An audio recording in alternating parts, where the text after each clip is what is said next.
Napapansin niyo po ba yung dalawang bato na yan dito sa likuson? At alam niyo ba ang kwento ng dalawang malaking bato na yan? Gusto niyo bang malaman? Bago natin simulan ay huwag kalimutan i-share itong video para matutunan, mapangalagaan at may sulong ng lahat ang ating kasaysayan dito sa probinsya ng Masbate. Ayon sa mga kwento ng mga taga rito, noong unang panahon ay puno pa ng mga kakahuyan ang probinsya ng Masbate.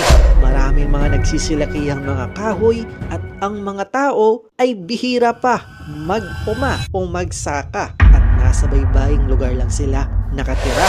Dahil sa sobrang lago ng mga kakahuyan sa kabukiran, wala ni isang tao ang pumupunta sa bundok at may isang higanting tao raw na nakatira dito na minsan lang nagpapakita.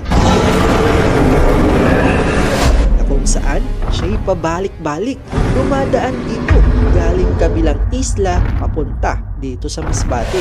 At ito ay tinatawag nilang isang kapre. Na kung saan ang kapreng ito ay kumuha ng dalawang malaking bato at ito ay kanyang binitbit gamit ang kahoy na pasan niya sa kanyang balita. Pagdating ng kapre dito sa likuson ay naputol ang kahoy at nakaapak pa siya ng malaking seashell.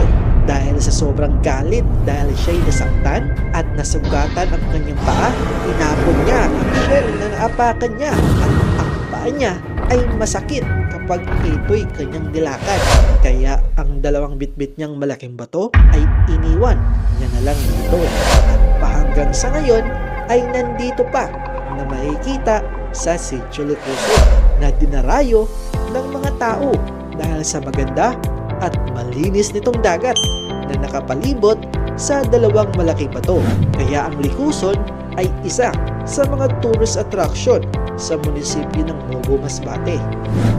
At yan ang kwento ng dalawang bato dito sa likuson. At oo nga pala, kung gusto niyo ng mga ganitong istorya, ay i-follow niyo lamang po ang aking Facebook page, JM Nga Vlogs. At ako na po ang bahala ang magkwento sa inyo ng mga istorya kada isla-isla o lugar dito sa probinsya ng Masbate. Muli, ako nga po ulit ito, si JM Nga Vlogs. Nagpapasalamat sa inyong lahat. Sana po yung magkita-kita ulit tayo sa susunod. Bye-bye guys! Peace! Halika na, tara sabay-sabay nating alamin, ipakita sa buong mundo ang magagandang tanawin. Sa Masbate makikita tatlong nagagandahang isla, mga radyo at bundok at ibang klaseng mga baka, mga beach na talagang binabalikan.